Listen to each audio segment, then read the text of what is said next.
사랑과 은혜의 주님 감사합니다. 하나님, 오늘도 우리에게 좋은 날, 또 새 날을 허락하시고 주님의 말씀을 들으며 주님과 함께하는 이 하루를 허락하심을 감사드립니다. 하나님, 이곳에 모인 우리 모두에게 하나님의 뜻과 계획이 있음을 믿습니다. 우리 인생을 향한, 우리의 삶을 향한 하나님의 뜻과 부르심 앞에 설 수 있도록 이 시간 주님의 말씀 앞에 우리 마음과 눈을 열어 나아가게 하여 주시옵소서. 말씀 앞에 겸손함과 정직함으로 서게 하여 주시고, 하나님의 뜻에 순종하여 우리의 손과 발로 우리의 삶으로 살아내겠다 결단하는 귀한 시간이 되도록 이 시간, 이 예배 가운데 주님 함께하여 주시옵소서. 감사드리며 모든 영광과 찬양 주님께 올려드립니다. 우리 주 예수 그리스도의 이름으로 기도드립니다. 아멘. 네, 오늘 함께 나눌 하나님 말씀, 우리에게 주신 하나님의 말씀은 사무엘상 4장 1절로 11절까지의 말씀입니다. 사무엘상 4장 1절로 11절까지 말씀 저와 여러분이 한 절씩 교독하시고 마지막 11절 말씀은 함께 읽도록 하겠습니다. 하나님의 말씀입니다.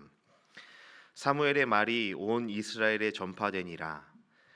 언약궤를 빼앗기다 이스라엘은 나가서 블레셋 사람들과 싸우려고 에베네스 곁에 진치고, 블레셋 사람들은 아벡에 진쳤더니 블레셋 사람들이 이스라엘에 대하여 진열을 벌이니라. 그들이 싸우다가 이스라엘이 블레셋 사람들 앞에서 패하여 그들에게 전쟁에서 죽임을 당한 군사가 4,000명 가량이라. 백성이 진영으로 돌아오매 이스라엘 장로들이 이르되, 여호와께서 어찌하여 우리에게 오늘 블레셋 사람들 앞에 패하게 하셨는고, 여호와의 언약궤를 실로에서 우리에게로 가져다가 우리 중에 있게 하여 그곳으로 우리를 우리 원수들의 손에서 구원하게 하자하니, 이에 백성이 실로에 사람을 보내어 그룹 사이에 계신 만군의 여호와의 언약궤를 거기서 가져왔고, 엘리의 두 아들 홈니와 비느하스는 하나님의 언약궤와 함께 거기에 있었더라. 여호와의 언약궤가 진영에 들어올 때에 온 이스라엘이 큰 소리로 외치매 땅이 울린지라. 블레셋 사람이 그 외치는 소리를 듣고 이르되, 히브리 진영에서 큰 소리로 외침은 어찌 됨이냐 하다가 여호와의 궤가 진영에 들어온 줄을 깨달은지라. 블레셋 사람이 두려워하여 이르되, 신이 진영에 이르렀도다 하고 또 이르되, 우리에게 화로다. 전날에는 이런 일이 없었도다. 우리에게 화로다. 누가 우리를 이 능한 신들의 손에서 건지리오. 그들은 광야에서 여러 가지 재앙으로 애굽인을 친 신들이니라. 너희 블레셋 사람들아, 강하게 되며 대장부가 되라. 너희가 히브리 사람의 종이 되기를 그들이 너희의 종이 되었던 것 같이 되지 말고 대장부 같이 되어 싸우라 하고, 블레셋 사람들이 잤더니 각기 장막으로 도망하였고, 살육이 심히 커서 이스라엘 보병에 엎드려진 자가 3만 명이 함께 있겠습니다. 하나님의 궤는 빼앗겼고 엘리의 두 아들 홈니와 비느하스는 죽임을 당하였더라. 아멘. 네, 오늘도 예배 잘 오셨습니다. 여러분 싫어하시는 거 아는데 한번 인사를 서로 해보면 좋겠습니다. 서로 바라보시면서 오늘 잘 오셨습니다. 서로 인사하시고 환영해 주시면 좋겠습니다. 오늘도 함께 귀한 예배, 또 귀한 은혜 자리 함께 할 수 있어서 참 감사합니다. 지난 이 사무엘상 3장의 배경과 무대는 사무엘과 엘리 두 사람의 대화의 모습이었습니다. 영적으로 타락하여서 더 이상 하나님의 말씀이 들리지 않는, 하나님의 말씀을 듣지 못하고 분별하지 못하는 엘리로 인해서 하나님의 말씀이 전해지지 않고 있었던 그 영적 어둠의 시대가 종결되고, 이 사무엘이라는 인물을 통해 하나님의 말씀이 이스라엘에 다시 들려지며 전해지고 있다라는 것을 말하는 전환점과 같은 말씀이 사무엘상 3장의 내용이었죠. 그래서 3장 마지막 구절인 3장 19절과 20절은 이렇게 말씀이 끝맺고 있습니다. 사무엘이 자라매 여호와께서 그와 함께 계셔서 그의 말이 하나도 땅에 떨어지지 않게 하시니, 단에서부터 부엘세바까지의 온 이스라엘이 사무엘은 여호와의 선지자로 세우심을 입은 줄 알았더라라고 3장이 끝나고 있습니다. 그리고 이제 4장을 시작하면서 이 본문의 저자는 한 가지 더 단서를 의도적으로 기록을 하고 있습니다. 1절 말씀 우리 함께 읽어보도록 하겠습니다. 사무엘의 말이 온 이스라엘에 전파되니라. 3장 마지막에 이 사무엘이 하나님께서 사무엘을 세우셔서 그의 말이 하나도 땅에 떨어지지 않게 하셨고, 단에서부터 부엘사바까지라는 우리 말로 할라에서 백두까지라는 이 관용구처럼 온 이스라엘 백성이 사무엘이 선지자로 세우심을 알게 되었다라고 말씀하고 있습니다. 그리고 4장 1절 오늘 본문을 시작하면서는 이 사무엘의 말이 온 이스라엘에, 즉 사무엘을 통해서 하나님의 말씀이 온 이스라엘에게 전파되었다라는 전환점이 이미 시작되었다라는 것을 말씀하고 있지요.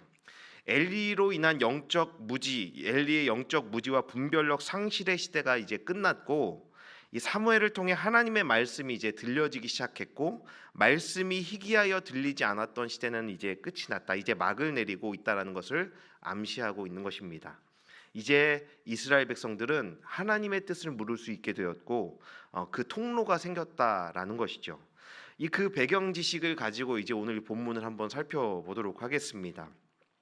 이 4장은 이스라엘과 블레셋과의 그 대치 장면으로 전장의 모습으로 이 본문이 시작되고 있습니다. 3장부터 얼마간의 시간이 흘렀는지, 장소가 어떻게 전환되었는지는 정확하게는 알 수는 없지만, 이 두 민족이 대치하면서 전운이 감돌고 있는 모습이 이 4장의 상황입니다. 블레셋이 이스라엘과 대치하면서 진치고 있는 장소가 아벡이라는 곳이라고 말하는데, 이 아벡이라는 곳은 사론 평화지대에 위치한 지역인데, 쉽게 말하자면은 이스라엘 진영, 이스라엘의 땅이었습니다. 그러니까 두 민족의 전쟁이 어떤 이유였는지 본문은 말하고 있지는 않지만, 적어도 블레셋이 이스라엘의 영토를 침략해 왔다라는 것은 알 수 있습니다. 그렇게 1차전의 전쟁이 시작되었고, 그 결과는 이스라엘의 참패였습니다. 이 전쟁, 첫 번째 전쟁으로 인해서 이스라엘 군인 4,000명이 전사하게 됩니다. 이 현대의 전쟁처럼 대량 살상 무기가 없던 그 고대의 전쟁에서 4,000명이라는 전사는 굉장히 큰 숫자입니다. 그만큼 이 전쟁의 양상이 어떠했는지, 이스라엘이 얼마나 큰 참패를 당하게 되었는지를 알 수 있는 단서이지요. 그렇게 첫 번째 전쟁을 패배하고 나서 이스라엘 백성들, 특히 그 장로들이 하는 말들이 눈에 띕니다. 3절 상반절 말씀도 우리 함께 읽어보도록 하겠습니다. 백성이 진영으로 돌아오매 이스라엘 장로들이 이르되, 여호와께서 어찌하여 우리에게 오늘 블레셋 사람들 앞에서 패하게 하셨는고 라고 말하죠. 이스라엘 장로들은 왕이 없었던 그 이스라엘의 최고의 의결기관이었고 지도자들이었습니다. 각 지파를 대표하는 장로들이 모여서 회의를 진행하였고, 그들의 결론은 어찌하여라는 말이었죠. 이 장로들이 어찌하여라고 말하는 이 말의 의도가 여러분 무엇이었을까요? 영어 성경을 보면 why라고만 기록되고 있습니다. 도대체 왜라고만 기록되고 있지요. 하나님은 왜 우리를 패배하게 하셨는가? 하나님은 우리에게 왜 이토록 큰 참패를 겪게 하셨는가라고 질문하고 있습니다. 하지만 이 백성들을 대표하는 장로들이 말하고 있는 이 어찌하여라는 이 말은 전쟁에 대한 참패에 대한 그 하나님의 뜻을 알고자 하는 질문이 아니었습니다. 이 말을 하고 난 뒤에 이들의 행동을 보면 그들이 어떤 의도로 이 말을 하고 있는지 알 수가 있는데, 장로들의 결정은 하나님의 언약궤를 실로에서 전쟁터로 가져와서 그 궤를 앞세우고 싸우자라고 결정하고 있습니다. 여러분, 하나님의 언약궤를 이들이 왜 가져오자라고 했겠습니까? 여호와의 궤를 가져오면 전쟁에 능하신 여호와 하나님의 능력으로 도움을 얻을 수 있을 것이다 라는 것을 기대했기 때문입니다. 그 힌트가 4절에 기록되어 있는데, 4절에서 궤를 서술하고 있는 그들의 말을 한번 들어보십시오. 이에 백성이 실로에 사람을 보내어 그룹 사이에 계신 만군의 여호와의 언약궤를 거기서 가져왔고 라고 기록되어 있죠. 그룹 사이에 계신 만군의 여호와의 언약궤라는 이 수식어는 당시 사람들이 언약궤를 어떻게 생각하고 있는지, 그 언약궤를 향한 기대가 무엇이었는지를 반영하는 말입니다. 여호와는 전쟁의 신으로 불릴 만큼 유명했고 여호와의 임재를 담은 언약궤는 과거의 여러 전투에서 결정적 역할을 해왔기 때문에 이들은 이렇게 말하고 있습니다. 민수기 10장 35절과 36절 말씀을 제가 읽어드리겠습니다. 궤가 떠날 때에는 모세가 말하되 여호와여 일어나사 주의 대적들을 흩으시고 주를 미워하는 자가 주 앞에서 도망하게 하소서 하였고 궤가 쉴 때에는 말하되 여호와여 이스라엘 종족들에게로 돌아오소서 하였더라. 이 구절은 언약궤가 전쟁에서 담당한 역할을 암시하는 모세의 기도문 중 일부입니다. 궤가 움직일 때 여호와께서 일어나셔서 주의 대적들을 무찔러 주시고 궤가 쉴 때에는 이스라엘 종족에게 돌아오소서라는 이 기도문을 통해 이스라엘 백성들이 언약궤를 어떻게 생각하는지를 알 수 있습니다. 또 다른 구절이 있는데 민수기 14장 44절 45절 말씀입니다. 그들이 그래도 산 꼭대기로 올라갔고 여호와의 언약궤와 모세는 진영을 떠나지 아니하였더라. 아말렉인과 산간지대에 거주하는 가나안인이 내려와 그들을 무찌르고 호르마까지 이르렀더라. 이 구절은 여호와의 궤가 여호와의 궤와 모세가 산으로 가는 이스라엘 군대와 동행하지 않았고 진영에 남아 있었는데 그 결과로 인해서 전쟁에서 패배하게 되었다라는 기록입니다. 또한 여호수아 6장에서 우리가 너무나 잘 알고 있는 그 여리고성을 무너뜨릴 때도 이스라엘 백성들은 여호와의 궤를 가지고 돌았고 여리고성 함락에 이 여호와의 궤가 결정적 역할을 했다라는 것을 말하기도 합니다. 그래서 전쟁에 패배하고 이스라엘의 장로들이 여호와의 궤를 전쟁터로 가지고 하자고 하는 이 결정은 어찌 보면 그들의 생각과 인식 속에 자연스러운 행동이었다라고 볼 수 있습니다. 여호와의 궤만 가져오면 전쟁에서 이길 수 있다. 이 전쟁의 양상을 바꿀 수 있다라고 당연하게 생각할 수 있다라는 것이죠. 그런데 그들의 기대와 예상과는 다르게 여호와의 궤를 전장으로 가져왔는데도 그들은 또다시 패배를 당하게 되고 그 패배로 인해 블레셋에 의해 이스라엘은 더 큰 살육을 당했다고 본문에 의하면 그 살육이 너무나 심했다라고 말하고 있죠. 무려 3만 명 그 이스라엘 보병이 전사하게 되는 결과를 맞이하게 됩니다. 그리고 제사장의 두 아들 홈니와 비느하스가 죽임을 당하게 되었고 여호와의 법궤도 블레셋 군들에게 빼앗기게 되었습니다. 완패를 당한 것이죠. 여러분, 왜 이런 결과가 나타나게 되었을까요? 이전에도 그랬었고 하나님도 이 궤를 가지고 전장에 나가는 것을 금지하신 것도 아니었습니다. 그런데 왜 이번 전쟁에서는 여호와의 궤를 가져왔는데도 그 법궤마저 빼앗길 정도로 처참한 패배를 당하게 되었냐라는 것이죠. 여호와의 궤를 가져오자라는 이 장로들의 결정에는 치명적인 잘못이 두 가지가 있었습니다. 첫 번째 치명적 잘못은 하나님이 아닌 우리를 위한 결정이었기 때문입니다. 3절 말씀을 우리 다시 한번 같이 읽어보도록 하겠습니다.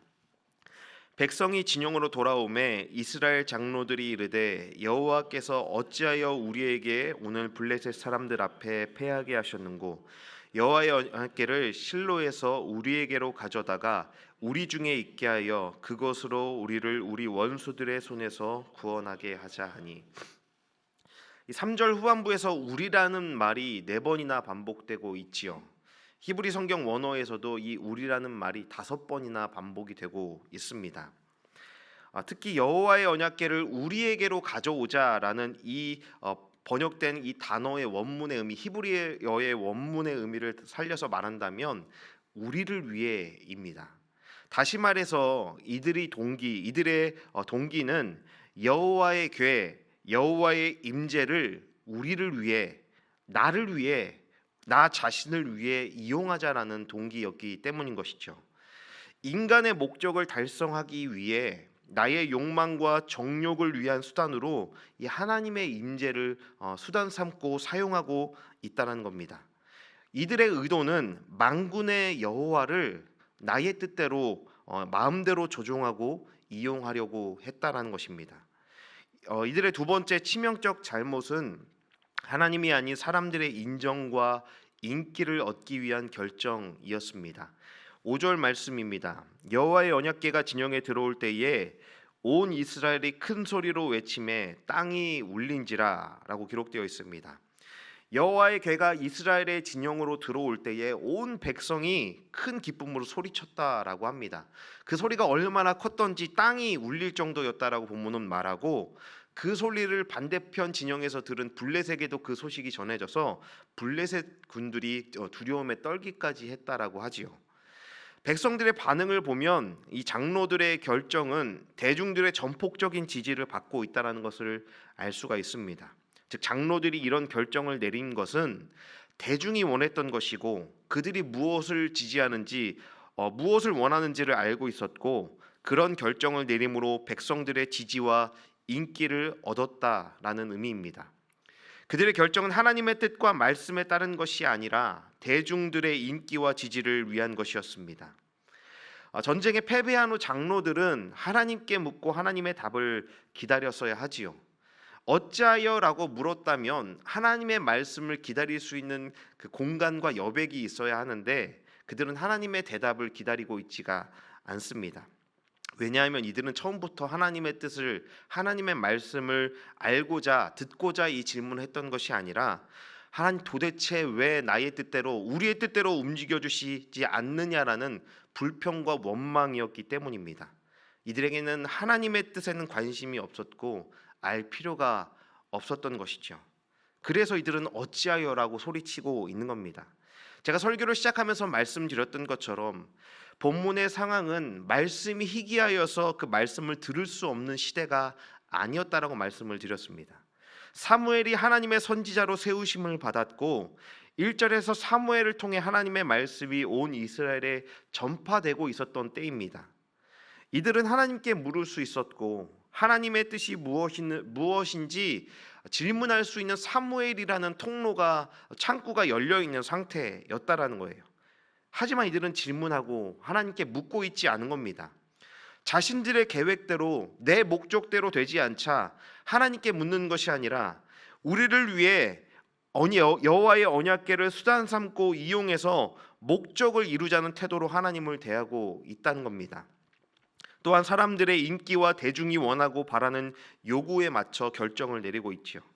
하나님을 하나님으로 믿고 그 하나님의 말씀에 순종하여 끌려가고 따라가는 태도가 아니라, 하나님을 나의 목적과 이익을 위해 이용하고 수단 삼고 하나님을 나에게로 끌어당기고 있는 신앙의 태도인 것입니다. 여러분, 이것을 한마디로 무엇이라 말합니까? 이것을 우상숭배라고 하는 겁니다. 이들은 하나님을 진정으로 믿고 신뢰하고 따르는, 하나님을 믿는 자들이 아니라 하나님 우상을 숭배하는 태도를 보이고 있는 겁니다. 우상 숭배의 본질이 자신의 이익과 목적을 위해 신을 수단 삼는, 도구화하는 것입니다. 내 필요에 따라, 내 욕망과 정욕에 따라 하나님의 형상을 만들고 신을 형상하고 재단하고 통제하려는 것이 바로 우상 숭배이지요. 그리고 우상 숭배를 다르게 표현한다면 미신적인 신앙이라고 할 수 있습니다.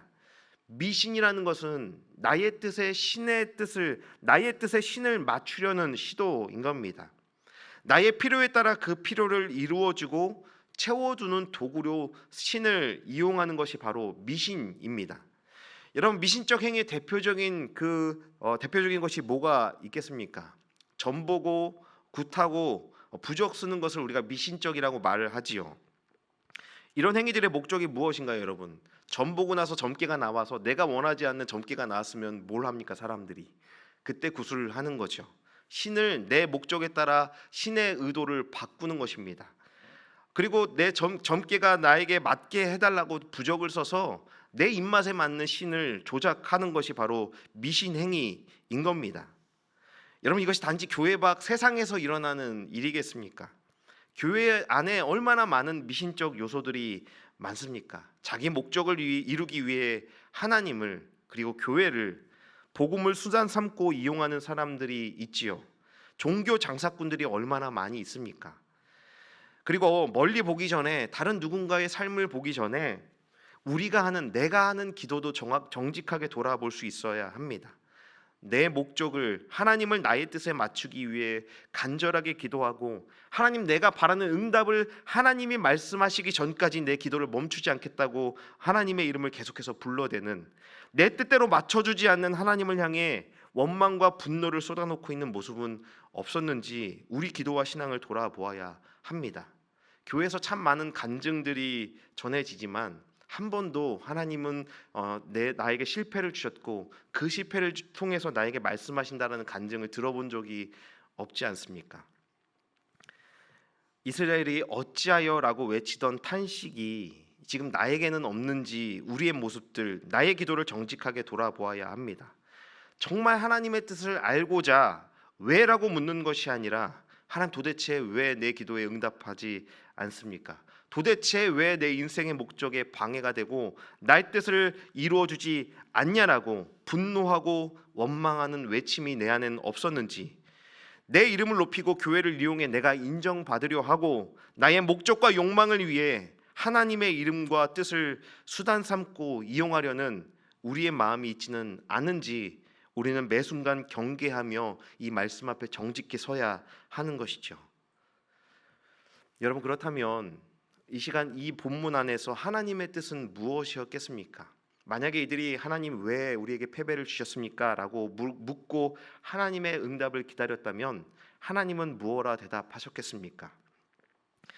하나님은 왜 이스라엘에게 이토록 처참한 패배를 겪게 하셨고 법궤마저 빼앗기게 하시고 대제사장의 두 아들 홈리와 비느하스가 죽임을 당하게 하셨던 것이겠습니까? 왜 이토록 큰 시험과 낙심을 경험하게 하시는 것이겠습니까? 이스라엘이 하나님께 묻고 들어야 했던 하나님의 뜻은 무엇이었겠어요? 이스라엘이 블레셋과의 전쟁에서 패배한 가장 중요한 이유는 그 전쟁에서 패배하는 것이, 그 전쟁에서 지는 것이 하나님의 뜻이었기 때문인 것입니다. 사무엘상 2장 33절과 34절 말씀을 우리 한 목소리로 읽어보겠습니다. 내 제단에서 내가 끊어버리지 아니할 사람은 내 눈을 쇠잔하게 하고 네 마음을 슬프게 할 것이요 내 집에서 출산되는 모든 자가 젊어서 죽으리라. 내 두 아들 홈니와 비느하스가 한날에 죽으리니 그 둘이 당할 그 일이 내게 표징이 되리라. 이 전쟁은 하나님이 엘리 가문에게, 특히 하나님을 멸시하는 자들을 향한 범죄였던 홈리와 비느하스를 향한 심판이었기 때문입니다. 이스라엘의 이 실패와 패배가 하나님이 뜻이었고 하나님이 계획하신 것이며 이 하나님이 말씀을 성취하시고 역사를 주관하고 계시다라는 표징으로 이 전쟁을 사용하시겠다고 하나님은 말씀하셨던 것이죠. 하지만 이스라엘의 장로들과 백성들은 이 하나님의 뜻을 묻고 있지 않는 거예요. 지는 것이 하나님의 뜻이었다라는 생각조차 하지 못하는 겁니다. 오로지 자신들이 바라고 원하는 승리의 결과만을 하나님의 뜻이라 단정지었고 결론지었고 그 결과만을 위해 미신적 신앙으로 하나님을 대하고 있기에 하나님의 뜻을 알지 못했던 것입니다. 오직 승리하기 위해, 오직 영광을 얻기 위해, 오직 인기를 얻기 위해 하나님을 수단 삼고 이용하고 있었기에 그들은 하나님의 뜻을 알 수 없었습니다. 저와 여러분도 삶을 살아가다 보면 어찌하여라는 탄식과 한숨이 터져 나오는 상황을 만나게 되지요. 좌절되고 사라져버린 나의 계획과 소망을 허망하게 바라보며 하나님 어찌하여, 하나님 앞에 어찌하여라는 질문을 쏟아놓게 될 순간이 있을 겁니다. 여러분, 그때 우리는 하나님 앞에 어떤 모습으로 나아가야 하는 것이겠습니까? 내가 원하는 답에 하나님의 뜻을 끼워 맞추려 하지 말아야 한다는 겁니다. 내가 원하는 결과와 응답을 위해 하나님을 수단 삼고 기도와 신앙을 조작하려는 그 고집스러움을 하나님 앞에 포기하고 내려놓을 줄 알아야 합니다. 여러분, 믿음으로 하는 기도는 어려움을 없애주시고 문제를 피하게 해달라는 기도가 아닙니다. 믿음으로 기도한다라는 것은 그 어려움도 하나님이 이루어 가시는 계획의 과정이라고 인정하고 고백하는 것이 믿음의 기도인 것입니다.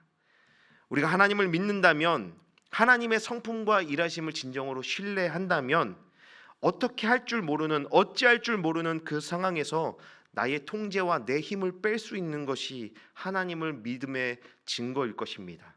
하나님을 믿는 믿음은 내가 어찌할 수 없는 그 상황에 하나님의 성품과 사랑을 신뢰하며 나의 통제권을 내려놓고 하나님의 처분을 기다릴 수 있는 용기, 그것이 바로 하나님을 믿음의 증거라 할 수 있는 것이죠. 내용원의 번지점프라는 책이 있습니다. 이 책의 한 구절을 제가 읽어드리도록 하겠습니다. 미래에 대한 우리 염려의 벼랑 끝에는 새롭고 다른 차원의 믿음으로 우리를 부르시는 하나님이 있다. 인도하심을 위해 기도하며 우리가 보이는 지점의 끝으로 걸어갈 때 숨을 죽이고 미지의 희미한 신비의 영역으로 첫 발걸음을 내디딜 때 우리는 다음에 두 가지 중 하나가 있을 것임을 믿어야 한다. 하나님은 우리가 내려가 설 수 있는 바위같이 견고한 것을 주시던지 아니면 우리에게 나는 법을 가르쳐 주실 것이다. 사랑하는 여러분, 불확실함과 두려움의 벼랑 끝으로 하나님이 우리를 내모실 때가 있습니다. 그 벼랑 끝에 서서 어찌하여 하나님 나를 이 벼랑 끝으로 내모십니까? 라고 하나님 앞에 질문하고 탄식할 수도 있겠죠.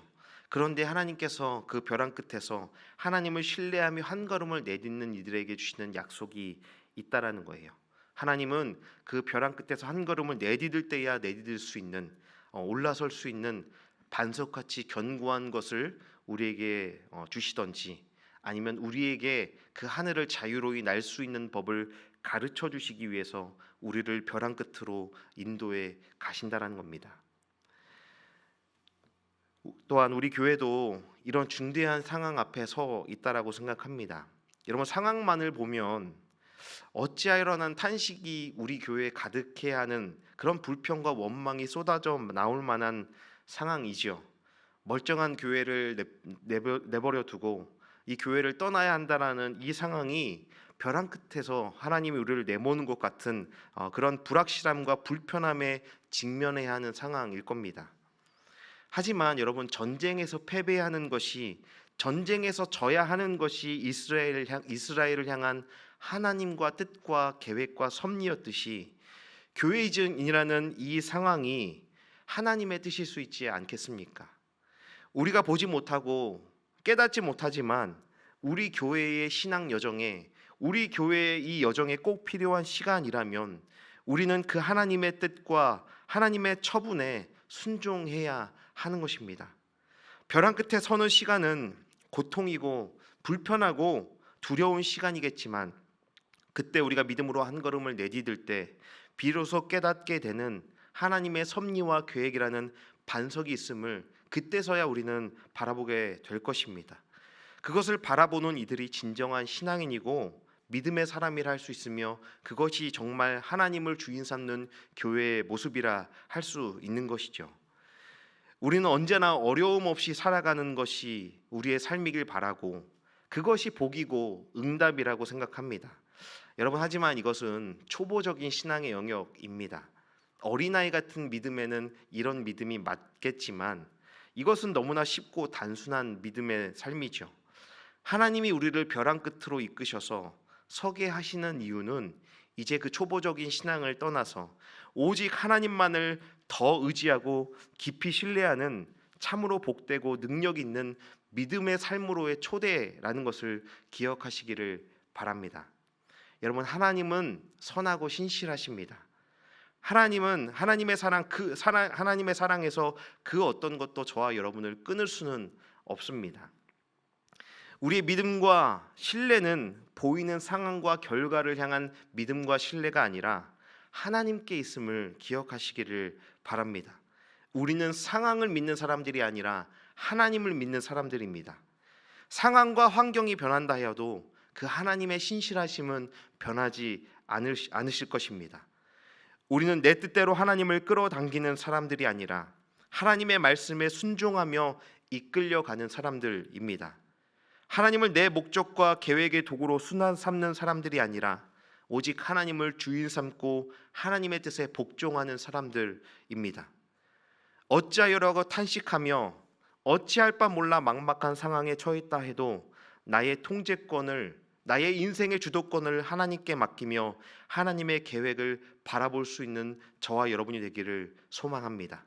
벼랑 끝에서는 모험과 도전이 우리의 인생에 찾아올 때 믿음의 걸음을 내디딜 수 있는 저와 여러분이 되기를 원합니다. 그럴 때 허락하시는 예비하신 견고한 반석 위에 서게 하실 것이며 그 하늘을 자유로이 날게 하시는 하나님의 더 큰 계획과 섭리를, 더 큰 믿음의 영역으로 우리를 초대하시는 하나님의 계획을 만나게 되시기를 주님의 이름으로 축원합니다. 우리 함께 이 말씀을 기억하며 믿음으로 찬양하며 저 앞에 나가십시다. 이 몸의 소망 무언가 함께 찬양하며 저 앞에 나가십시다.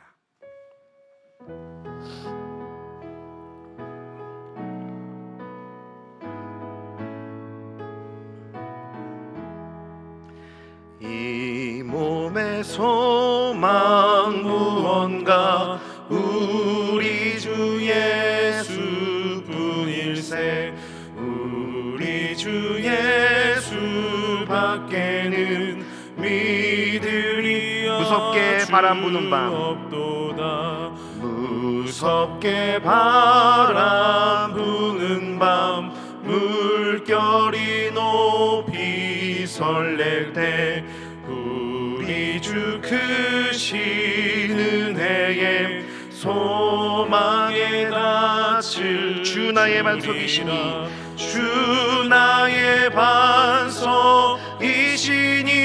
그 위에 내가 서리라. 그 위에 내가 서리라. 세상에 믿던 모든 것, 세상에 믿던 모든 것 끊어질 그날 되어도 구주의 언약 미사와 내 소망도 함께 바라던 천국 올라가 바라던 천국 올라가 하나님 앞에 배울 때 구주의 은을 힘입어 어여시 바로 주 나의 반석이시니 주 나의 반석이시니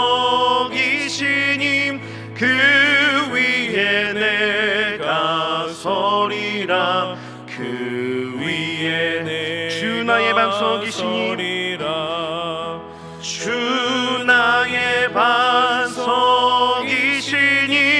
그 위에 내가 서리라.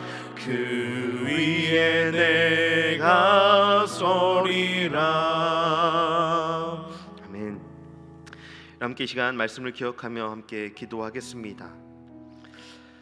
어찌하여라는 그 상황이 우리에게 찾아올 때 하나님 도대체 왜 우리의 기도에 응답하지 않으십니까? 도대체 왜 나의 목적이 틀어지고 내 인생의 계획이 이렇게 무산되는 것들을 경험하게 하십니까? 라는 그 상황 앞에서 하나님 끝까지 주님을 신뢰하며 주님을 따르겠다 결단할 수 있는 기도를 주 앞에 고백하십시다. 내 뜻과 목적을 위해 하나님을 수단 삼지 않겠습니다. 벼랑 끝에 서게 하실 때 하나님의 계획을 끝까지 바라보며 하나님 내가 믿음의 걸음을 한 걸음 앞으로 내디딜 수 있도록, 그래서 하나님이 우리의 인생 가운데 허락하시는 그 반석 위에 설 수 있도록, 주님이 자유롭게 날게 하시는 주님 안에서의 그 자유를 경험할 수 있도록 하나님 내가 끝까지 주님을 바라보며 신뢰하며 따르겠다고 우리 주 앞에 믿음으로 결단하며 기도하며 나아가시겠습니다. 기도하겠습니다. 하나님 우리 인생에도 어찌하여 도대체 왜 무엇 때문에 라는 기도와 탄식이 쏟아져 나오는 상황을 만나게 하실 것입니다. 하나님 그 삶을, 그런 삶의 순간들을 피할 수 없음을 고백합니다. 하나님 그럴 때에도 하나님 이 말씀을 기억하며 하나님 내 방법과 내 목적으로 하나님을 이용하고 수단 삼는 그런 기도가 아니라 끝까지 믿음으로 기도하며 하나님 어떠한 상황 속에서도 하나님 어떤 결과 하더라도 그 모든 결과를 통해서 하나님의 내 인생 가운데 섭리하고 내 계획, 내 삶을 인도하여 주심을 내가 끝까지 믿음으로 바라볼 수 있도록 그 하나님의 일하심과 그 하나님의 섭리와 하나님의 처분을 기다리며 하나님 내 인생의 실패를 경험하게 한다 할지라도 그것이 하나님의 뜻이 있음을 믿음으로 바라볼 수 있는 그 믿음으로 하나님 우리가 살아가겠다 결단하고 고백합니다. 하나님 우리의 삶을 주님 받아주시고 우리의 인생 가운데 역사하시는 그 하나님의 일하심을 경험할 수 있도록 하나님 우리 가운데 역사하여 주시옵소서. 하나님 우리 한 가지만 더 기도하겠습니다. 우리 교회를 위해서 기도하겠습니다. 우리 높은 뜻 덕소교회를 벼랑 끝으로 세우시고 서게 하시고 이제 벼랑 끝에 서서 온갖 불편함과 어려움과 또 막막함을 경험하게 하십니다. 이것은 우리 교회를 어렵게 하시는 그 벼랑 끝으로 떨어지게 하시려는 것이 아니라 더 큰 반석이 너희 가운데 준비되어 있다. 내가 너희를 통해서 그 벼랑 끝에서 내딛는 그 믿음의 걸음을 통하여 하늘을 자유롭게 날게 하겠다라는 하나님의 계획이 있음을 우리가 바라보게 하여 주시옵소서. 우리 높은 뜻 덕소교회 가운데 허락하신 그 하나님의 일들을 하나님의 계획들을 바라보며 하나님 그 불편함과 그 어려움을 감내하고 하나님 그 하나님의 부르심 앞에 하나님의 계획 앞에 우리가 참으로 순종하며 나아갈 수 있는 우리 높은 뜻 덕소교회가 될 수 있게 해달라고 우리 교회를 위해서 함께 기도하며 다시 한번 나아가겠습니다. 기도하겠습니다. 하나님 우리 교회의 모든 여정과 우리 모든 계획과 우리 모든 방법과 경험들 저 앞에 내려놓습니다. 하나님 우리의 모든 고집스러움들을 저 앞에 내려놓습니다. 하나님 안정감을 추구하고 더 안정적이고 더 성공적인 그런 모습들을 꿈꾸고 있다면 하나님 그것이 하나님의 계획과 다르다면 우리가 철저히 포기하며 내려놓을 수 있도록 우리 가운데 믿음을 더하여 주시옵소서. 우리 교회를 벼랑 끝으로 내모실 때 하나님 더 굳건한 반석에 우리를 세우시겠다는 하나님의 약속을 신뢰하며 바라보게 하여 주시옵소서. 우리를 벼랑 끝으로 내모실 때 하나님 이제 자유롭게 날게 하시며 나는 법을 가르쳐 주시려는 그 하나님의 더 큰 계획을 신뢰하며 나가는 우리 교회가 되게 하여 주시옵소서. 하나님의 계획과 뜻에 하나님의 섭리와 일하심에 우리의 모든 처분을 맡겨드리며 신뢰하며 순종하며 주님을 따르겠사오니 주님 우리 가운데 그 놀라운 은혜와 그 믿음의 역사를 허락하여 주시옵소서.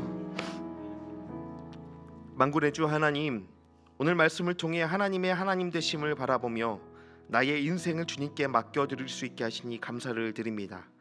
우리가 살아가며 어찌하여 도대체 왜라는 탄식이 터져 나오는 시간들을 만나게 됩니다. 우리의 그 깊은 한숨의 의미를 주님 가장 잘 아십니다. 우리를 끝까지 사랑하시는 예수님을 더 굳게 붙잡고 따라갈 수 있는 주의 자녀들 되게 하여 주시옵소서. 성공과 평안과 안전함만이 하나님의 뜻이라 재단하고 결정하는 시간이 아니라 실패와 아픔마저 사용하셔서 우리를 더 깊은 믿음의 자리로 인도하시는 하나님의 섭리와 하나님의 인도와 보호를 경험하는 우리 모두가 되게 하여 주시옵소서. 또한 우리 높은 뜻 덕소교회가 교회 이전이라는 벼랑 끝에 서 있지만 이제 하나님은 우리 교회를 더 굳건한 반석 위에 세우시고 주와 함께 날아오를 계획을 허락하심을 믿습니다. 주님 우리 교회를 붙드시고 인도하셔서 놀라운 하나님의 섭리를 온 교회가 찬양하며 감사하는 시간을 허락하여 주시옵소서. 감사드리며 오직 우리의 주인 되신 예수님의 이름으로 기도드립니다. 아멘.